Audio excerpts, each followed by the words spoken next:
அனைவருக்கும் இனிய வணக்கம். சார்ஜா உலக புத்தக கண்காட்சி நவம்பர் 5 முதல் நவம்பர் 16 வரை நடைபெற இருக்கின்றது.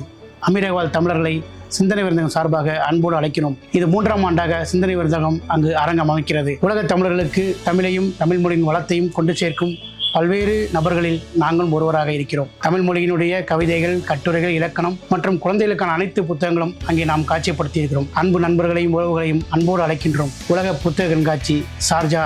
நம்ம சிந்தனை விருந்தகம் அரங்கம் என்பது ஹால் நம்பர் 7, அரங்கம் எண் 10 ZB என்பதில் நாம் நமது தமிழர் புத்தகங்களை காட்சிப்படுத்தி இருக்கின்றோம். உலக தமிழர்களையும் அமீரகவாழ் தமிழர்களையும் சார்ஜா உலக புத்தக கண்காட்சிக்கு சிந்தனை விருந்தகம் அன்போடு அழைக்கின்றது. நன்றி, வணக்கம்.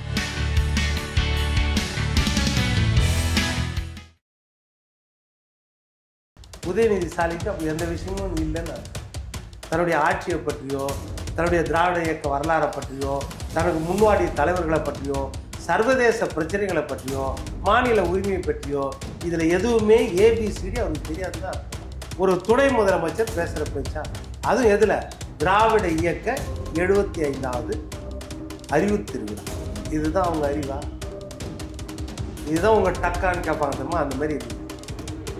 எதை பேசணும் திருவிழாவில்? நீங்கள் அறிவு திருவிழான்னு சொல்லிட்டு அறிவே இல்லாத விஷயங்கள் நீங்கள் பேசுகிறீங்க. அப்போ என்ன அர்த்தம்? ஒரு 60 வயசு கட்சிக்காரர் உங்கள் காலில் விழுந்தாருங்க. வரலாறு ஞாபகம் வரணும். தன்னுடைய வரலாறு, தான் கட்சியோட வரலாறு. கச்சத்தீவை தாரை வார்த்தது எங்களுக்கு தெரியாமல் கொடுத்துட்டாங்க இந்திரா காந்தி அப்படின்னு சொல்லிட்டு அந்த கட்சி கூட தானே கூட்டணி. இது ஞாபகம் வரலையா உங்களுக்கு? சொல்லுங்கள். நீங்கள் அதிமுக ஆட்சி காலத்தில் எது செய்யலை, எது செய்தாங்க அதை பேசுங்க. வேண்டான்னு சொல்ல. எடப்பாடி 4.5 வருஷம் ஆட்சி, அதில் என்னென்ன குறை இருந்துச்சு அதை பேசுங்க. அப்புறம் அதை விட்டுட்டு காரில் போனார், காலில் விழுந்தார், இதெல்லாம் ஒரு பேச்சா?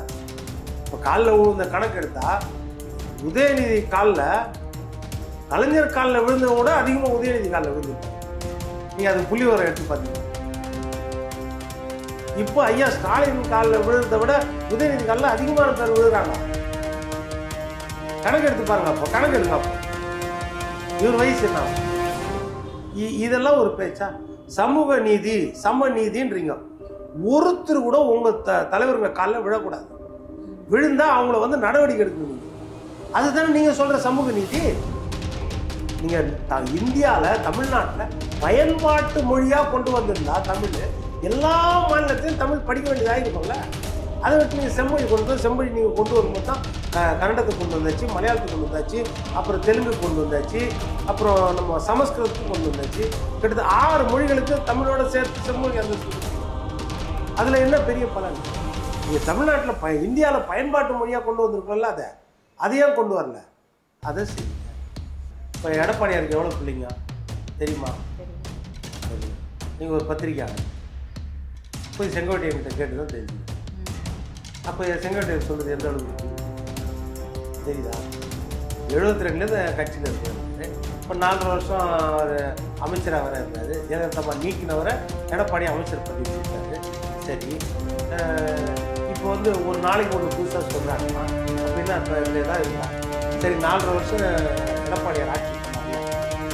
எங்கேயாவது அரசு விழாலையோ மற்ற அவர் மனைவியோட பிள்ளைங்களோட பார்த்துருக்கீங்களா? மருமகள் அவங்க பேருங்க யாருன்னா தெரியுமா? தெரியாது. தனக்கு அதிகாரம், ஆட்சி, அமைச்சரவை எல்லாம் இருக்கும்போது செங்கோட்டையன், சசிகலாமா உள்ள வரக்கூடாது, டிடி வச்சிருக்கார உள்ள வரக்கூடாது. ஓபிஎஸ்ஸை நீக்கினப்போ வெளியே ஓபிஎஸ் கட்சி அலுவலகத்தை அடித்து உடச்சி தப்பு. அதனால அவங்க நடவடிக்கை. இதெல்லாம் தனக்கு அதிகாரம் இருக்கும்போது சொன்ன ஒரு செங்கோட்டையன். தன்னுடைய அதிகாரம் பயிற்சினோடனே ஐயா இவங்கெல்லாம் வரணும்.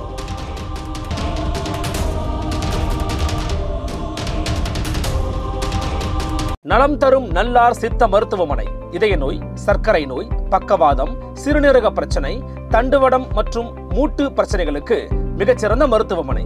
கிருஷ்ணகிரி, சென்னை மற்றும் மதுரை. தொடர்புக்கு 8807666617 மற்றும் 8807666618.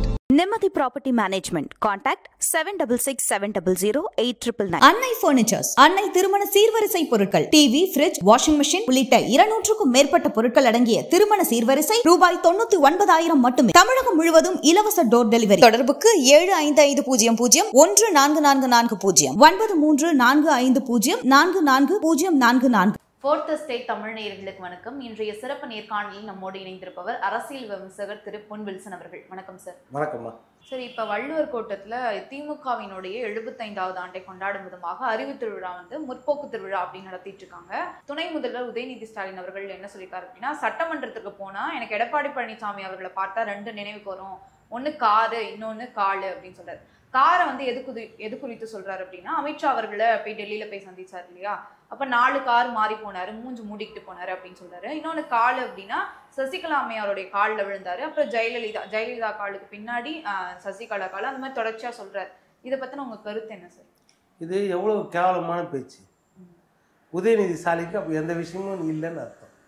தன்னுடைய ஆட்சியை பற்றியோ, தன்னுடைய திராவிட இயக்க வரலாறை பற்றியோ, தனக்கு முன்வாடி தலைவர்களை பற்றியோ, சர்வதேச பிரச்சனைகளை பற்றியோ, மாநில உரிமையை பற்றியோ இதுல எதுவுமே ஏபிசிடி அவருக்கு தெரியாதுன்னு அர்த்தம். அப்ப என்ன பேச வர்றாரு அவர்? 4ஆம் கட்ட பேச்சாளர், 5ஆம் கட்ட பேச்சாளர் இந்த மாதிரி பேசுவாங்க. ஒரு துணை முதலமைச்சர் பேசுற பேச்சா? அதுவும் எதுல? திராவிட இயக்க 75வது அறிவு திருவிழா. இதுதான் அவங்க அறிவா? இதுதான் உங்க டக்கான்னு கேட்பாங்க தெரியுமா? அந்த மாதிரி இருக்குது. எதை பேசணும் திருவிழாவில்? நீங்கள் அறிவு திருவிழான்னு சொல்லிட்டு அறிவே இல்லாத விஷயங்கள் நீங்கள் பேசுகிறீங்க இந்த மாதிரி. அப்போ என்ன அர்த்தம்?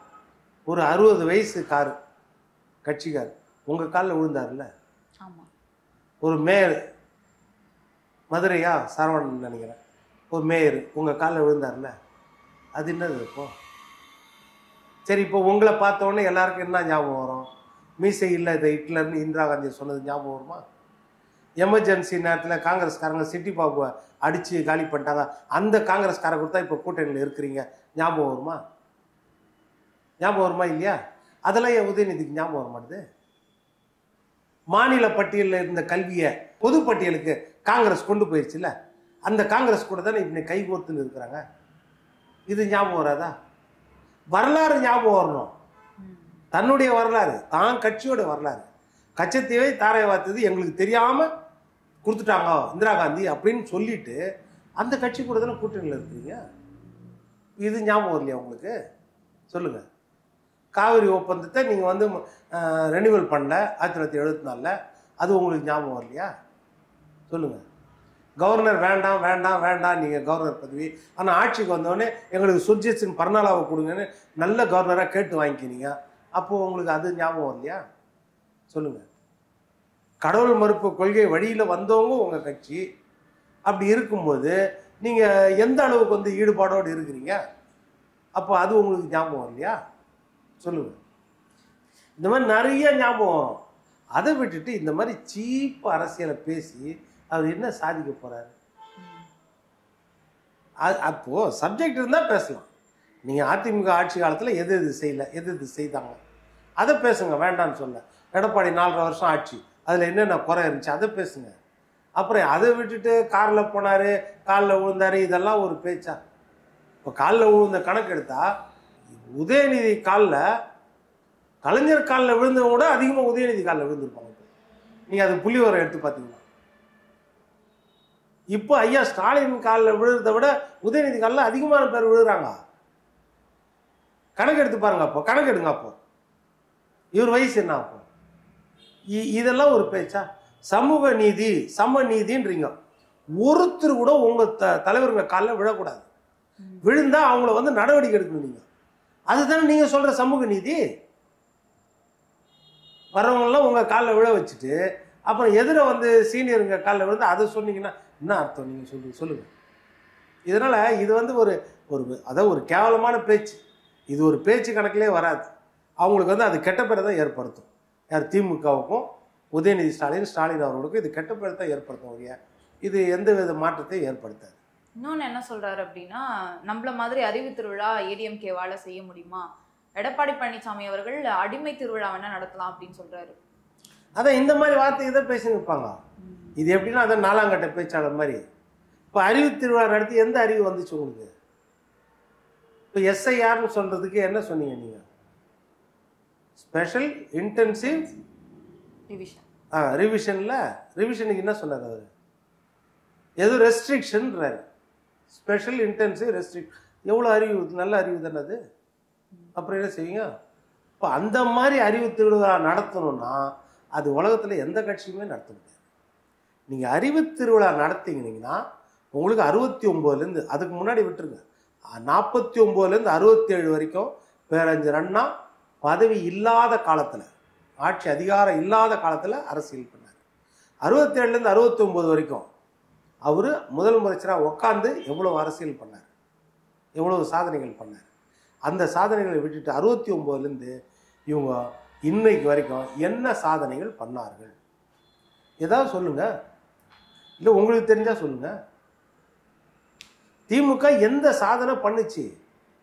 இப்போ 74 வருடமா இந்த மாதிரி அறிவு திருவிழா எந்த கட்சி நடத்துனதுல திமுக செஞ்சிருக்கல, இதுவே பெரிய சாதனை தானே. இவங்க ஏன் 50வது ஆண்டு விழா நடத்தல, 25வது ஆண்டுல நடத்தல அறிவு திருவிழா?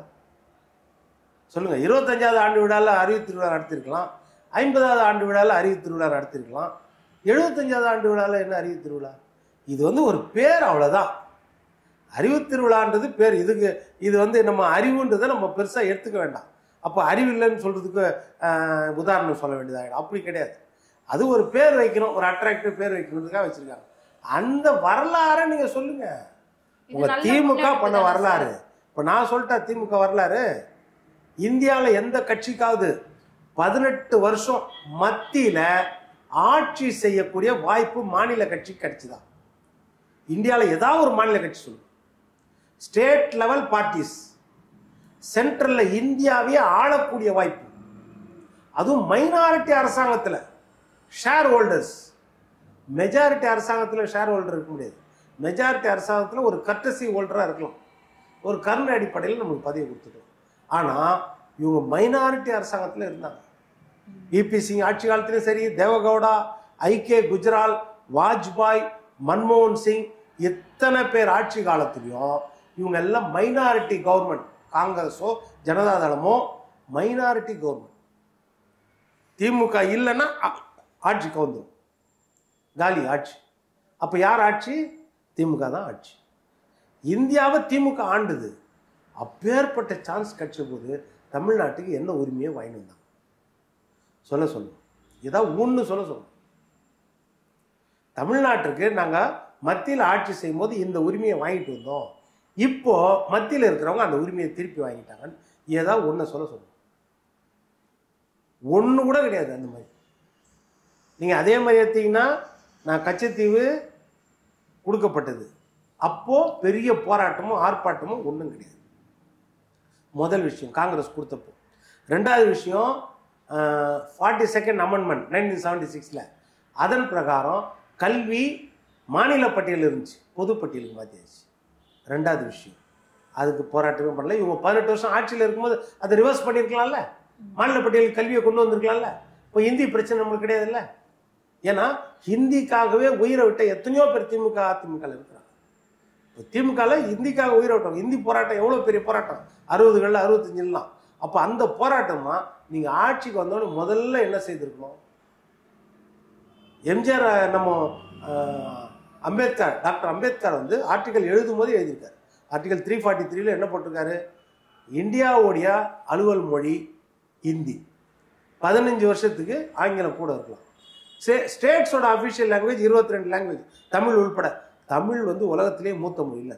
தமிழின தலைவரில் நீங்கள் மத்தியில் ஆட்சியில் உட்கார்ந்த உடனே என்ன செய்திருக்கணும்? இந்தியாவோட ஆட்சி மொழியாக 22 மொழியும் கொண்டு வந்திருக்கணும்ல. அட்லீஸ்ட் தமிழையாவது கொண்டு வந்திருக்கணும்ல. இல்லை அலுவல் மொழியாவது தமிழை கொண்டு வந்திருக்கணும்ல. கொண்டு வரலையே. எத்தனை திருத்தங்கள் பண்ணாங்க.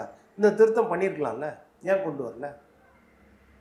கேட்டால் நான் செம்மொழி கொண்டு வந்தேன்னு கடைசியில். செம்மொழி கொண்டு வந்து பயன்பாட்டுக்கு என்னது? நீங்கள் இந்தியாவில் தமிழ்நாட்டில் பயன்பாட்டு மொழியாக கொண்டு வந்திருந்தா தமிழ் எல்லா மாநிலத்திலையும் தமிழ் படிக்க வேண்டியதாக இருக்கும்ல. அதை விட்டு நீங்கள் செம்மொழி கொண்டு வந்தோம். செம்மொழி நீங்கள் கொண்டு வரும்போது தான் கன்னடத்துக்கு கொண்டு வந்தாச்சு, மலையாளத்துக்கு கொண்டு வந்தாச்சு, அப்புறம் தெலுங்கு கொண்டு வந்தாச்சு, அப்புறம் நம்ம சமஸ்கிருதத்துக்கு கொண்டு வந்தாச்சு.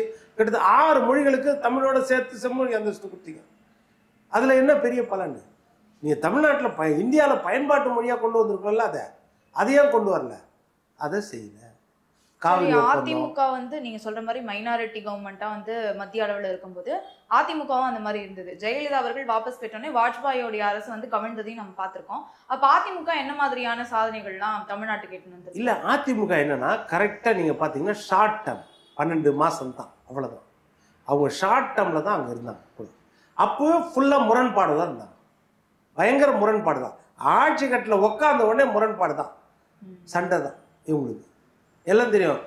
கோவை குண்டு வெடிப்பு நடந்த பிறகுதான் இந்த ஆட்சி உட்கார்ந்த உடனே நீங்க என்ன சொன்னாங்க? அப்ப அத்வானி சொன்னார் என்னன்னு, இந்த ஆட்சி வந்து சட்டம் ஒழுங்கு சரியில்லை, இந்த ஆட்சியில் நாங்கள் ஆட்சிக்கு வந்தால் கலைக்கப்படுவோம். அப்போ அந்த வேலையை அவங்க செய்யலன்னு எதிர்த்து நின்றாங்க. அடுத்தது காவிரி ஒப்பந்தம், காவிரி இடைக்கால தீர்ப்பு வந்தப்போ அது வந்து அரசிதழில் வெளியிடணும் உடனடியாக. அது அந்த நேரத்தில் வந்து அது வந்து இம்ப்ளிமெண்ட் பண்ணணும். இடைக்கால தீர்ப்பு வந்தோடனே இம்ப்ளிமெண்ட் பண்ணணும். அதில் தயங்கினாங்க. இவங்க போராட்டத்தில் இருந்தாங்க. ஆனா ஜெயலலிதா அவர்கள் வந்து வாபஸ் பெற்றுட்டாங்க அப்படின்னா மத்திய அரசு வந்து கவிழும், இப்ப ஆளும் ஆட்சி வந்து கவிழும் அப்படின்னு தெரியும் இல்லையா? அதை வந்து பயன்படுத்தி நமக்கான விஷயத்தை வந்து செஞ்சிருக்கலாமே. அதை கவிழ்த்துட்டாங்களே, செய்யலன்னு கவிழ்த்துட்டாங்களே. நம்மளுக்கான விஷயங்கள் செய்யலன்னு 12 மாசம் ஒரு ஆட்சி சாட்டம் 5 வருஷம் இருக்கணும். 12 மாசத்துல போராடி நம்மளுக்கான விஷயங்கள் செய்யல. காவிரி விஷயத்துல நமக்கு செய்யலன்னு என்ன செய்தாங்க? கவிழ்த்தாச்சுல்ல. திமுக எந்த ஆட்சியை கவிழ்த்தது அந்த மாதிரி சொல்லுங்க. காவிரி ஒப்பந்தத்துக்கு இவங்க முதலமைச்சராக இருக்கும்போதே போய் உண்ணாவிரதம் உட்காந்தாங்கல்ல, ஜெயலலிதா அம்மா உண்ணாவிரதம் உட்காந்தாங்கல்ல பின்ன. அதனால என்னன்னா, ஜெயலலிதா அம்மா அதிமுக இருக்கும்போது வெறும் ஷார்ட் பீரியட்ல தான் மத்திய அரசு கூட கூட்டணியில் இருந்தாங்க. அப்போ வேண்டுகோள் விடுத்து எதுவுமே நிறைவேற்றலாம். ஒரு 6 மாசம் பொறுமையா பார்த்து 13வது மாசம் அந்த ஆட்சியை கவுத்தாங்க. அந்த ஆட்சியை கவுக்கும் போது ஒரு கொடுமை, இவங்க 18 எம்எல்ஏ ஆட்சியை வந்து கவுக்குறாங்க. 6 எம்எல்ஏ திமுகவுக்கு. திமுக எதிர இருக்குது. தமிழ் மாநில காங்கிரஸ் கூட கூட்டணியில் இருக்கிறாங்க. கூட்டணியில் இருக்கும்போதே அந்த ஆட்சிக்கு போய் ஆதரிச்சு ஓட்டு போட்டாங்க அந்த எம்பிங்க. 6 எம்பிங்களும் திமுக எம்பிகள் ஜெயலலிதா அம்மா எதிர்த்து ஓட்டு போடுறாங்க. தான் கூட்டணியில் இருந்தவங்க தமிழ்நாட்டுக்கு செய்யலன்னு எதிர்த்து ஓட்டு போடுறாங்க. இவங்க ஆதரிச்சு ஓட்டு போடுறாங்க. இதுக்கு என்ன சொல்லுவீங்க? அதுக்கப்புறம் தான் 99ல் கூட்டணியில் போறாங்க. 5 வருஷம் ஆட்சி, வாஜ்பாய் ஆட்சி. ஆனால் அந்த ஆட்சி ஜெயலலிதா அம்மா கவுக்கும் போது திமுக ஆதரிச்சு ஓட்டு போட்டுச்சு. இந்த வரலாறு நிறைய பேர் மறந்துட்டாங்க. கேட்டா நாங்க ஏன் அப்படின்னா வாஜ்பாய் அரசிடம் வந்து ஜெயலலிதா அவர்கள் வந்து டிஎம்கே மீது நடவடிக்கை எடுங்க அப்படின்னு வந்து சொன்னதாகவும் அதை செய்யல அப்படின்னே தான் ஜெயலலிதா அவர்களும் அந்த அரசு வந்து கவிழ்த்துட்டாங்க அப்படின்னு சொல்லப்படுது. அப்ப எங்களை வந்து காப்பாத்தின வாஜ்பாய்க்கு நாங்க ஓட்டு போட்டோம் அப்படின்னு. அதுதான் நீங்க சொல்றதுதான். எங்களுக்கு ஆட்சி அதிகாரம் தான் முக்கியம், கொள்கை எல்லாம் முக்கியம் கிடையாது. எங்க ஆட்சி அதிகாரம் இருக்கிறதால மதவாத கட்சினா கூட நாங்க ஆதரிப்போம். அதானே இப்ப நீங்க ஏத்துக்கிறீங்களா? எங்களுக்கு அதிகாரம் தான் முக்கியம், எங்களுக்கு கொள்கை எல்லாம் பெருசு கிடையாது. ஆனா இப்ப ஜெயலலிதா அவர்கள் வந்து காவேரி பிரச்சனைக்காக தான் வந்து டிஸ்மிஸ் பண்ணாங்க அந்த அரசு அப்படின்றத நம்ம எடுத்துக்க வேணாம் இல்லையா? டிஎம்கே மீது நடவடிக்கை எடுக்கணும் அப்படின்றது. இப்ப டிஎம்கே சொல்ற கிளைம் தான் இது. அதிமுக அந்த கிளைம் பண்ணல. அதிமுக என்னன்னா 10 காரணங்கள்ல இதுவும் ஒரு காரணம். 10 காரணங்கள் அவங்க சொல்ற காரணங்கள்ல இதுவும் ஒரு காரணம். எது என்னன்னா, நான் கேட்கல, நீங்க சொன்ன வார்த்தை. நான் உங்களை கலைக்க சொல்லி நான் கேட்கல. அத்வானி வந்து பேசும்பொழுது கோவையில் அவரு சொன்ன வார்த்தை அதைத்தான் ஜெயலலிதா அம்மா சொன்னாங்க. செலக்டிவ் அம்னிஷியாவா அத்வானி கேட்டாங்கல்ல. அப்போ எது கேட்டாங்க? சொன்னதை ஆட்சிக்கு வந்தோன்னு மறந்துட்டாரான்னு கேட்டாங்க. இப்போ எப்படி தேர்தல் வாக்குறுதி கொடுத்துட்டு திமுக அத்தனையும் மறந்துட்டு உட்காந்துருக்குது, அந்த மாதிரி அன்னைக்கு மறந்தது கேட்டாங்க. ஆனால் இவங்க கலைக்கணும்னு இவங்க டிமாண்ட் வைக்கல, நீங்க சொன்னது ஏன் செய்யலன்னு கேட்டாங்க.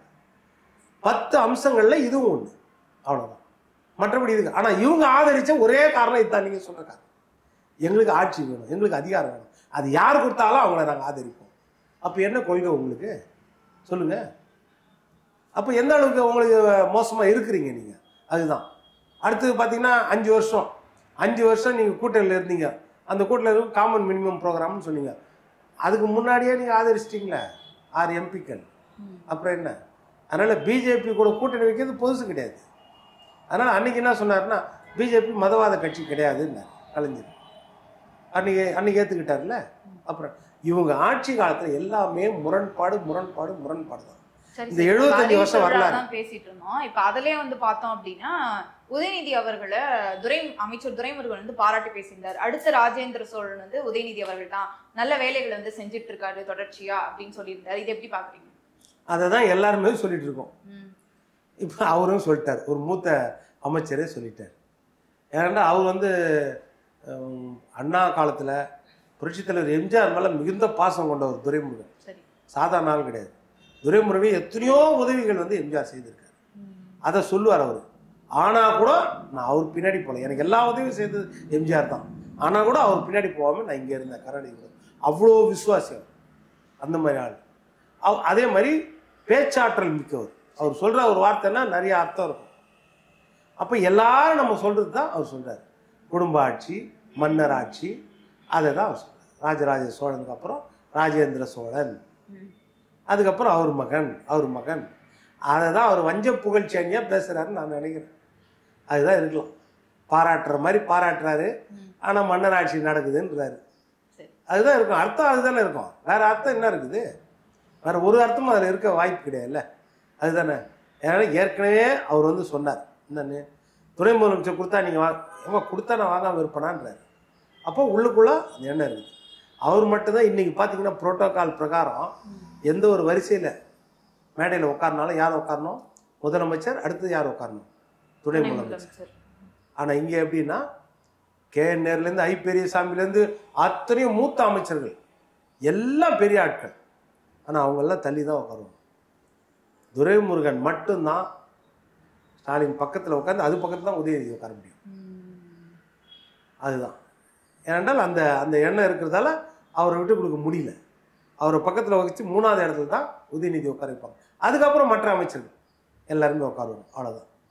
அதுதான் இந்த இந்த நிலைமை தான். அதுதான் அந்த கட்சியை பொறுத்த வரைக்கும். அதுதான். இப்போ ராஜராஜ சோழன், ராஜேந்திர சோழன்னாலே என்ன பரம்பரை? அது மன்னர் பரம்பரை தானே, வேற என்ன இருக்கு? இப்போ ராஜேந்திர சோழனுக்கு பிறகு அவர் மகன் தானே வந்தார். அப்போ அதே தானே இங்கேயும் வரும். அதை தான் குறிப்பால் உணர்த்தினார்னு நான் நினைக்கிறேன். வேற என்ன, வேற ஒன்றும் அதில் வந்து பெரிய விஷயம் எதுவும் கிடையாது. சரி, இப்ப சமீபத்துல அதிமுகவிலிருந்து நீக்கப்பட்ட செங்கோட்டையன் அவர்களும் என்ன சொல்றாரு, அதிமுகவிலையும் இந்த மாதிரி வம்சாவழியா, அதாவது பரம்பரையா வரக்கூடிய விஷயம் நடக்குது. மிதுன் எடப்பாடி பழனிசாமி அவர்களுடைய பேரை குறிப்பிடாம சொல்றாரு. இது எப்படி பாக்குறீங்க? அவர் வந்து அரசியலுக்குள்ள வரப்போறான்ற மாதிரி தான் பேசுறாரு. சரி, யார் யார் நீங்க பார்த்துருக்கீங்களா அவரை? இப்போ எடப்பாடியாருக்கு எவ்வளோ பிள்ளைங்க தெரியுமா? தெரியல. நீங்கள் ஒரு பத்திரிக்கையாளர் போய் செங்கோட்டையன்கிட்ட கேட்டு தான் தெரிஞ்சுக்கணும். அப்போ செங்கோட்டையன் சொல்கிறது எந்த அளவுக்கு போய் தெரியுதா? 72லேருந்து கட்சியில் இருக்கிறாரு. இப்போ 4.5 வருஷம் அவர் அமைச்சராக வர இருந்தார். ஜெயலலிதா நீக்கினவரை எடப்பாடி அமைச்சர் பதவி கொடுத்தாரு. சரி, இப்போ வந்து ஒரு நாளைக்கு ஒன்று புதுசாக சொல்கிறாருன்னா அப்போ என்ன அர்த்தம்? இதில் தான் இருக்கா? சரி, 4.5 வருஷம் எடப்பாடியார் ஆட்சி பண்ணார்ல, எங்கேயாவது அரசு விழாலையோ மற்ற இடத்துலையோ அவர் மனைவியோட பிள்ளைங்களோட பார்த்துருக்கீங்களா? மருமகள் அவங்க பேருங்க யாருன்னா தெரியுமா? தெரியாது. அப்புறம் எப்படி அதில் என்ன உண்மை இருக்கு? மறைமுகமா செயல்படுறாரோ? அது செங்கோட்டையனுக்கு மட்டும்தான் தெரியும், உலகத்தில் வேற யாருக்கும் தெரியாது. அவர் சொல்றதால அவருக்கு தான் தெரியும். ஆமாம், அவருக்கு தான் தெரிஞ்சிருக்கும். ஏன்னா அவர் மறைமுகமாக செயல்படுறவர் தொடர்ந்து செங்கோட்டையன், அதனால அவருக்கு தான் தெரிஞ்சிருக்கும். இதெல்லாம் ஒரு ஒரு பக்குவமான அரசியல்வாதி பேசுகிற பேச்சா? சீ இந்த படம் பிடிக்கும்னு கிடைக்காத போது, தனக்கு அதிகாரம், ஆட்சி, அமைச்சரவை எல்லாம் இருக்கும்போது செங்கோட்டையன் சசிகலாமா உள்ளே வரக்கூடாது, டிடிவி தினகரன் உள்ளே வரக்கூடாது. ஓபிஎஸ்ஸை நீக்கினப்போ வெளியே வந்து ஓபிஎஸ் வந்து கட்சி அலுவலகத்தை அடித்து உடைச்சி தவறு, அதனால் அவங்க நடவடிக்கை எடுக்கணும். இதெல்லாம் தனக்கு அதிகாரம் இருக்கும்போது சொன்ன ஒரு செங்கோட்டையன். தன்னுடைய அதிகாரம் பயிற்சினோடனே ஐயா இவங்கெல்லாம் வரணும், இதை எங்கன்னா ஏற்றுக்குவீங்களா யாருன்னா? அதே மாதிரி தான் ஓபிஎஸ்க்கு முதலமைச்சர் பதவி ஜெயலலிதா 2 தடவை கொடுத்தாங்க. ஜெயலலிதா டிசம்பர் 5 2016 மறைஞ்ச உடனே அன்னைக்கு நைட்டே ஓபிஎஸ் முதலமைச்சராக பதவி ஏற்றாரு. 2 மாதம் தான். பிப்ரவரி 5 சசிகலா ஏன் அவர்கிட்ட பதவி கொடுங்க சொல்லுங்க, காரணம் எதாவது தெரியுமா? நல்லா தானே பண்ணாரு சொல்லுங்க. புயல் அப்போ நல்லா தான் பண்ணாரு. ஜல்லிக்கட்டு போராட்டத்தில் இது வாங்கி கொடுத்தாரு அதிமுக சார்பா. எதுக்கு பிப்ரவரி 5 பதவி கொடுத்துருன்னு சொன்னாங்க சொல்லுங்க? ஏதாவது காரணம் இருக்கா? அப்போ உங்களுக்குள்ள விரோதம் இருக்கா? அதே மாதிரி அதுக்கப்புறம் இவங்க எங்கே போகிறாரு, 7ஆம் தேதி போய் ஜெயலலிதா சமாதியில் தர்ம யுத்தம் உட்கார்றாரு. யாருக்கு எதிராக உட்கார்ந்தாரு? எடப்பாடிக்கு எதிராக. சசிகலாமா எனக்கு துரோகம் பண்ணிட்டாங்க, அவங்கள அழிக்காமல் விட மாட்டேன், தர்ம யுத்தம் உட்கார்ந்தாரா? அதுக்கப்புறம் போயிடுச்சா? பிப்ரவரி 14ஆம் தேதி தீர்ப்பு வந்துருச்சா? ஜெயலலிதா சசிகலாமா 4 வருஷம் சிறைன்னு. சசிகலாமா எடப்பாடி 122 எம்எல்ஏக்கள் ஆதரவோட அவரை முதலமைச்சரை உட்கார வச்சுட்டு நான் அவர் முதலமைச்சர் வேட்பாளர் அப்படின்னு சொல்லிட்டு நேரம் எங்கே போகிறாங்க? அதே ஜெயலலிதா அம்மா சமாதி ஒரு வாரம் கழிச்சு போய் அடிச்சு சத்தியம் பண்ணாங்கல்ல, எடப்பாடிக்கு எதிராக பண்ணாங்க. என்னை ஏமாற்றி எனக்கு துரோகம் செய்த ஓபிஎஸ்ஐ பழிவாங்கியே தீர்வேன் சத்தியம் பண்ணாங்களா இல்லையா? யாருக்கு எதிராக பண்ண முடிஞ்சிச்சு. அதுக்கப்புறம் ஜெயிலுக்கு போயாச்சு. அதுக்கப்புறம் என்ன, டிடிவி தினகரன் அத்துமீறி இஷ்டத்துக்கு பண்ணுறாரு. எல்லா அமைச்சரும் கம்ப்ளைண்ட். முழு அதிகாரம் தனக்கு துணை பொதுச் செயலாளர் வச்சுக்கிட்டு முழு அதிகாரம் தனக்கு தான் இருக்குது, தனக்கு தான் பண்ணும்போது பெரிய பிரச்சனை ஆகும். இந்த இடர்பாடெல்லாம் வருது. அப்போ கட்சி ஒன்றா சேரணும். 18 எம்எல்ஏ டிடிவி கூட்டின்னு போயிட்டார். அப்போ கட்சி ஒன்றா சேர்ந்தா தான் ஆட்சி நிற்கும். அப்போ என்ன செய்கிறாரு, ஓபிஎஸ் உள்ளே வராரு. 11 எம்எல்ஏக்களை கூப்பிட்டு வராரு. 4 கண்டிஷன் போட்டார் ஓபிஎஸ். தனக்கு பதவி கிடைக்குதுன்னு அவர் போட்ட முதல் கண்டிஷன் என்ன தெரியுமா? சசிகலா குடும்பம் உள்ளே வரக்கூடாது கட்சிக்குள்ள, அவங்கள வெளியேற்றணும். சசிகலா டிடிவி தினகரனை வெளியேற்றணும், முதல் விஷயம். 2வது, ஜெயலலிதா அம்மா சாவில் மர்மம் வருது, ஏதோ நடந்துருக்குது, அதுக்கு நீங்கள் விசாரணை கமிஷன் வைக்கணும். இதை வச்சா நான் கூட்டணிக்குள்ளே சேர்றேன், இல்லைன்னா முடியாது. அப்போ தான் ஆறுமுகசாமி கமிஷன் வச்சது. 3வது கண்டிஷன் தான் ஒருங்கிணைப்பாளர், 4வது கண்டிஷன் தான் துணை முதலமைச்சர். முதல் 2 கண்டிஷனே இவங்களை சேர்க்கக்கூடாது, ஜெயலலிதா அம்மா சாவில் மர்மம் இருக்குதுன்னு கேட்டவர் ஓபிஎஸ். தனக்கு அதிகாரம் வருதுன்னு முன்னே இவங்க யாரையும் சேர்க்கக்கூடாது. தன்னுடைய அதிகாரம் இரட்டை தலைமை போய் ஒற்றை தலைமைன்னு சொன்ன உடனே ஐயா இவங்கெல்லாம் சேர்த்துக்கலாம். ஒவ்வொருத்தரும் தனக்கு அதிகாரம் இருக்கும்போது மற்றவங்க வேண்டாம், தனக்கு அதிகாரம் இல்லைன்னா இவங்களை சேர்த்துக்கணும்னு சொல்றவங்க எப்படி நம்புவாரு? எடப்பாடியார் என்னது இந்த வயசுலயே என்ன உழைப்பு, அந்த கட்சி அழிஞ்சு போயிடும் அத்தனை பேரும் நினைச்சாங்க. 2665 பொதுக்குழு உறுப்பினர், கிட்டத்தட்ட 62 எம்எல்ஏக்கள் கையில் வச்சிருந்தார். அதே மாதிரி 85 மாவட்ட செயலாளர்கள், 75 தலைமை நிலைய நிர்வாகிகள், அத்தனை பேரையும் கட்டுப்பாட்டில் வச்சு அந்த தொண்டர்களுக்கு ஒரு உற்சாகத்தை ஏற்படுத்தி இந்த வயசுலையும் 175 சட்டமன்ற தொகுதியில் போய் பிரச்சாரம் பண்ணிட்டார். இப்போ ஒரு நாளைக்கு 3 சட்டமன்ற தொகுதி. எந்த அளவுக்கு உழைக்கிறாரு? இது சொத்து வரி உயர்வா, மின்சார கட்டணம் உயர்வா, பால் பொருட்கள் விலை உயர்வா, குப்பை வரி உயர்வா, குடிநீர் கட்டண வரி உயர்வா, பத்திரப்பதிவு விலை உயர்வா, எல்லாத்துக்கும் 85 மாவட்டத்திலும் போராட்டத்தை அறிவிச்சு போராட்டம் பண்ணிட்டு இருக்காரு.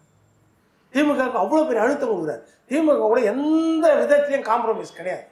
எப்படி ஜெயலலிதா சொன்னாங்களோ, எம்ஜிஆர் சொன்னாரோ, அது போல திமுக கூட காம்ப்ரமைஸ் கிடையாது. திமுக இருக்கக்கூடாது. திமுக ஆட்சி கட்டில இருந்து விலக்கியே ஆகணும். ஒத்த காலில் நிக்கிற ஒரே மனுஷன் எடப்பாடி பழனிசாமி. சரி, எடப்பாடி பழனிசாமி அவர்களுக்கு 2 பக்கம் இருந்து அழுத்தம் வருது எடுத்துக்கலாமா? ஒண்ணு திமுக அட்டாக் பண்றாங்க, இன்னொரு பக்கம் பாஜக பின்னாடி இருந்து அட்டாக் பண்றாங்கன்னு சொல்லப்படுதுல. ஏன் அப்படின்னா, செங்கோட்டையன் அவர்கள் பிரஸ் மீட் கொடுக்கும்போது என்ன சொல்றாரு அப்படின்னா, நான் டெல்லிக்கு போகும்போது என்னோட சேர்த்து 6 பேர் போனோம், எங்களை பின்னாடி இருந்து இயக்கந்து முதல்ல பிஜேபி இல்ல அப்படின்னு சொன்னாரு. 6 பேர் போனோம்னு சொல்ல அவரு. டெல்லிக்கு தான் மட்டும் தான் போனாரு. இங்க எடப்பாடியார்கிட்ட 6 பேர் போய் நாங்க கேட்டோம் இணைக்கிறதுக்கு அப்படின்னு சொன்னாரு. டெல்லிக்கு அவர் மட்டும்தான் போனதுன்னு தான் சொன்னாரு. ஆனா எங்க 6 பேரை எடப்பாடி பழனிசாமிக்கு எதிராக சொல்ல சொன்னதே பிஜேபி தான் அப்படின்னு சொல்றாரு. மீதி 5 பேர் சொன்னாங்களா? பேரை குறிப்பிடாம நாங்க 6 பேருன்னு சொன்னாரு. அதாங்க, மீதி 5 பேர் எங்கங்க? அப்போ இவர் சொல்றது பொய்ன்னு ஆயிடாதா?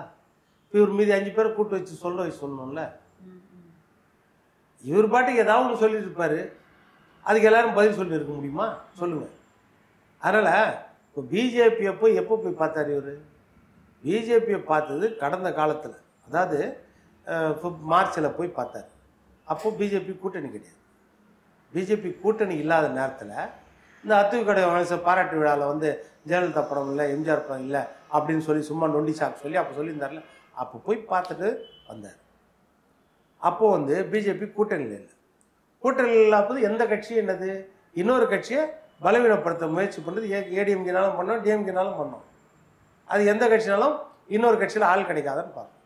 அதுக்கப்புறம் ஏப்ரல் 11ஆம் தேதி கூட்டணி உருவாச்சு. கூட்டணி உருவான பிறகு தான் இவர் மெதுவாக ஒவ்வொன்றா சொல்கிறார். என்ன சொல்கிறாரு? எல்லாரும் ஒன்றா இருந்தால் நல்லது, 10 நாள் கெடு விதிக்கிறேன் சொன்னாரா? எல்லா பதவியை விட்டு தூக்கிட்டார் எடப்பாடியார். அதுக்கப்புறம் சாமியை பார்க்க போகிறேன், கோயிலுக்கு போகிறேன்னு சொல்லிட்டு இவர் போயிட்டு நான் பார்த்தேன்றாரு. ஆனால் ஏதாவது பத்திரிக்கையில் பேர் வந்துச்சா, இல்லை ஏதாவது ஃபோட்டோ வந்துச்சா, இல்லை அவங்க வீட்டு வாசல்லேருந்து பேட்டி கொடுத்தாரா? எங்கே பார்த்தாரு? அதாவது ஒரு ஒரு முதிர்ச்சியான அரசியல்வாதினா இப்படி பேச முடியுமா? இப்படி பேசுவாங்களா சொல்லுங்கள்? அனுபவம் பெற்ற அரசியல். நான் பார்த்தேன்றாரு. வழியில் போகும்போது கார் கதவு திறந்துருக்குமோ கை கும்பிட்டு பார்த்தாரா? இல்லை நாடாளுமன்ற வளாகத்தில் அவர் போகும்போது வழியில் இருந்து வணக்கம் சொன்னாரா? இல்லை அலுவலகத்தில் போய் அஃபீஷியலாக உள்ளே உட்காந்து பார்த்தாரா? இல்லை வீட்டில் உட்காந்து பார்த்தாரா? இல்லை இவர் பார்த்து சொன்னதுக்கு அமித்ஷா என்ன சொன்னார்? ஏதாவது சொன்னாரா? நான் பார்த்தேன்றாரு. என்னன்னா இவருக்கு வந்து தன்னுடைய கோபிச்செட்டிப்பாளையம் அங்கே திருப்பூர் ஈரோடு பகுதியில் செல்வாக்கு குறைஞ்சினே வருது. ஏன்னா இந்த 72லேருந்து இருக்கிறார் கட்சியில் ஒரு 20 எம்எல்ஏ உருவாக்கிக்க மாட்டார், ஒரு 10 எம்பியை உருவாக்கிக்க மாட்டார். சீனியரில் எம்ஜிஆர் கூட இருந்தவர்ல சொல்லுங்க. இப்போ இவரை நம்பி ஒரு 20-25 மாவட்ட செயலாளர் இருக்க மாட்டாங்க. இவர் கூட இருக்கு யாரு? இவர் கூட வெளியே இருந்து யாரு? யாராவது ஒரு 10 எம்எல்ஏ பேர் சொல்லுங்க. என்னங்க சீனியர்ன்றீங்க, அப்புறம் இல்லைன்னா என்ன அர்த்தம்? இது முக்கியமா இல்லையா சொல்லுங்க? ஒரு அட்லீஸ்ட் ஒரு 10 எம்எல்ஏ 20 எம்எல்ஏ பின்னாடி வரும்ல. டிடிவி பின்னாடி 18 பேர், அன்னைக்கு சசிகலா பின்னாடி 18 பேர் இருந்தாங்கல்ல, ஓபிஎஸ் பின்னாடி 11 பேர் இருப்பாங்கல்ல. இவர் பின்னாடி எத்தனை எம்எல்ஏ இருக்கிறாங்க? சீனியர்ல இவர் எல்லாருக்கும். சரி, எம்எல்ஏ அவர் பின்னாடி தான் டிடிவி தினகரன், சசிகலா இருக்காங்களே, ஓபிஎஸ், இந்த 3 பேர் இருக்காங்களே, பெரிய தலைங்களா இருக்காங்களே. ஏங்க அவரு தான் இவர் இல்லாத, இவர் போய் ஒட்டிக்கிறாரு அவங்க கிட்ட. அவங்களா இவரை வச்சிருந்தாங்க. இப்ப நேற்று வரைக்கும் அவங்க எங்க இருந்தாங்க? அப்போ புரியுதா? அவங்களே தனித்தனி தலைவருங்க, அவங்களுக்கே யாரும் கிடையாது. புரியுதா? அதனால என்னன்னா அதுதான் அதாவது எல்லாமே என்னன்னா தனித்தனி தலைவருங்க, அவங்களுக்கே யாரும் கிடையாது. இன்னைக்கு டிடிவி கூட இருந்த 18 எம்எல்ஏக்கள் எங்க சொல்லுங்க? எங்க அவங்க? யாராவது சொல்லுங்க, அடையாளம் சொல்லுங்க. அந்த லெவலில் இருக்காங்கன்னா என்ன செய்யும் சொல்லுங்க? நம்ம பத்திரிகையாளருக்கே அடையாளம் தெரியலனா, ஒரு பக்கம் எடுத்துக்கிட்டிங்கன்னா தங்கத்தமிழ்ச்செல்வன் அவர் கூட இருந்தார், போயிட்டாரு. தேனியில் இவரே தோக்கடிச்சிட்டாரு. இப்போ செந்தில் பாலாஜி அவர் கூட இருந்தார், திமுக போய் அமைச்சரே ஆகிட்டாரு. இவர் கூட இருந்தவங்களாம் போயிட்டாங்கன்னா அப்புறம் இவர் என்ன செய்கிறாரு இப்போ? அதனால் அது பெரிய விஷயமே கிடையாது. அதான் அந்த 4 பேர்னா 4 அடி அவ்வளோதான். அது ஒன்றும் பெரிய விஷயம் கிடையாது. இன்னொரு பக்கம் இது எவ்வளோ மோசமாக அவர் சொல்கிற வார்த்தை, செங்கோட்டையன் எனக்கு இவங்க பிஜேபி தான் சொன்னாங்க சேர சொல்லி பேச சொல்லிங்கள. இது நான் என்ன சொல்கிறேன், நீங்கள் சீனியர், உங்கள் கூடயே சீனியராக இருந்தவர் திண்டுக்கல் சீனிவாசன் 72லேருந்து இருக்கார். சென்னப்பாக்கா அவர் இருக்கார். ராஜன் செல்லப்பா இருக்கிறாரு. உங்களை விட சீனியர் பொன்னியன். இவங்களெல்லாம் தேடாம உங்களை எப்படி செலக்ட் பண்ணாங்க பிஜேபி? நீங்க எவ்வளவு நம்பிக்கையான ஆளு, உங்க கிட்ட நெருங்கவே இந்த மாதிரி விஷயத்துக்கு பயப்படணுமா இல்லையா? அது பிஜேபி. நீங்க உங்க வாக்குமூலத்திலே சொல்றேன், பிஜேபி அந்த மாதிரி முயற்சி பண்ணல, கூட்டணி வச்சு பேரு. அவர் வாக்குமூலம் பண்ணாலே பிஜேபி இவரை தான் செலக்ட் பண்ணுதான், இவர் தான் நம்மளுக்கு தகுந்த உளவாளின்னு நினைக்கிறாங்களா பிஜேபி? அது உங்களுக்கு எவ்வளவு அசிங்க, அது எவ்வளவு இழுக்கு இந்த வார்த்தையை சொன்னா. பிஜேபி தான் எனக்கு சொல்லிச்சுன்னா உங்களை எப்படி செலக்ட் பண்ணாங்க பிஜேபி? அப்போ நீங்க அந்த மாதிரி சலனத்தோட அந்த மாதிரி இருக்கிறீங்க, அப்போ உங்களை செலக்ட் பண்ணிக்கிறாங்க. அது எவ்வளோ அசிங்கம் உங்களுக்கு. எம்ஜிஆர் கூட இருந்தேன், ஜெயலலிதா அம்மா கூட இருந்தேன்றீங்களே, அது அவர் தான் அதுக்கு வெளிச்சம் போட்டு காட்டணும். அது பல்வேறு கருத்துக்களை பகிர்ந்தமைக்கு நன்றி சார். நன்றிம்மா.